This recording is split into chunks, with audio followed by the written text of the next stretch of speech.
few minutes just talk about some of the things we're hearing from cloud vendors and what they're doing in the market, right? And so when we work with organizations, we get a lot of intelligence, a lot of insights into the behaviors of various cloud vendor, whether it's Salesforce, Workday, Oracle, SAP, ServiceNow, Microsoft. We learn about their behavior as they're interacting with our clients. And here's some of the things that we're hearing that hopefully, if some of these cloud vendors listen to this video or hear this video or hear about this video, or if more organizations push back on these issues, this behavior will start to change. And in some ways, if the behavior changes, it may actually prove to be beneficial to these cloud vendors, because quite frankly, what we hear is it's very upsetting to these organizations and it's actually influencing decisions that are being made. So here's the first thing. We worked with a large organization that just signed a multi-million-dollar deal with a particular cloud vendor, and there was a lot of back and forth. The executive, the head of sales, she was up really late closing out the deal. A lot went into this, and a lot of money now has been committed to this vendor.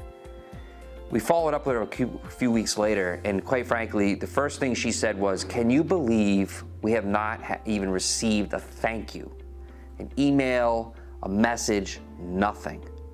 And so I'm bringing this up because it's very important, right? It's a simple thank you, but more importantly, if you really are interested in creating a relationship, it's important to do those kind of things. It may seem obvious, but unfortunately, this is not the only story we've heard where this has been the case. The next thing, and this is important with Dreamforce and Oracle Open World coming up, conferences.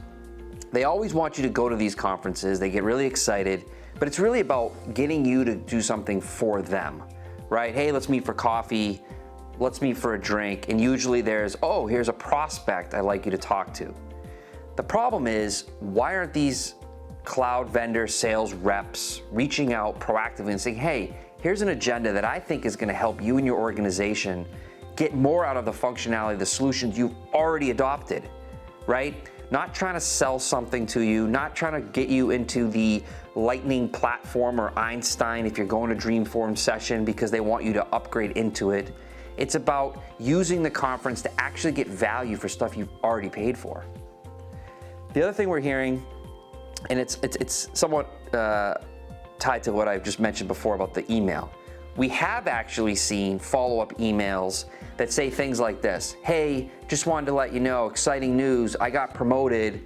I'm now in a more senior role. Most likely comes with more compensation, and most likely because of the big deal that you signed with them, I am now going to be the area vice president, and I want to introduce you to Bob. Well, Bob, if you really dig into it, more often than not, is someone who has no industry experience, and it's, quite frankly, what we're seeing, these are sales reps that are brand new to that organization. So again, it's like, why would you send me this note? What are you excited about exactly, other than telling me what's going on for you? The better way to approach it is, I'm still gonna be here. Here's Bob, and we're gonna work together to transition more effectively versus cutting over and walking away. Other thing, and this one we've talked about before, and unfortunately I've heard it now 2 or 3 times since.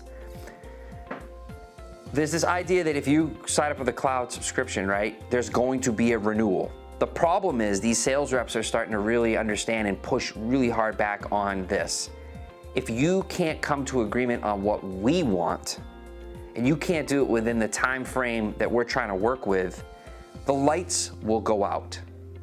Now again, a year and a half ago, we covered this in a webinar, and I've heard it 3, 4, 5 times since. This lights will go out, we'll have to shut you down. What do you think the business is gonna think? This arrogance, this aggressive approach is counter to what should be taking place. It should be working harmoniously together, but we are hearing this way too often, and trust me when I tell you, it doesn't land well at all.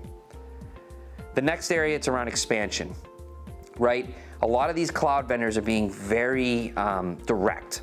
They're making it very clear in PowerPoint presentations, meetings that are being taken place, they care about one thing: expanding their base. And what they mean by that is they want to use you, the customer, to buy more products to increase annual run rate. Now, the interesting thing is when you push back on that with a simple, we don't have any interest or need for anything new, what we're now seeing is a very abrupt end to the dialogue. We're seeing a lot of emails that say something to the effect of, It's unfortunate you're not expanding. I could have done something for you. Now you're dealing with the renewals team. In other words, I'm pushing you down. You're not worth my time because you're not doing what I want, which is buy more stuff, even when there isn't a need. But hey, what about we already spent money with you? Shouldn't that keep us in a certain state moving forward? The last thing, and this one actually came in on my desk this morning, RFP responses. Now you would think this is the courting phase. This is the phase where everything should be on the up and up. We're working with an organization, global Fortune 500 company, massive, large opportunity. Sales organization presented an RFP response. Overall, it was fairly thorough, but here's the problem. That beautiful executive summary with we're excited for the partnership and all that common 2-page note. And we always would say, hopefully it's not a canned email or a canned response. Here's the problem. In this particular instance, they forgot to word replace effectively and actually included another competing company's name in the response. And the funny thing is, it was during a part of the summary that said, we're really looking forward to our partnership. Now, as you can imagine, it didn't land well. And again, it could be a mistake, but you would think during the courting phase, things like that just wouldn't happen.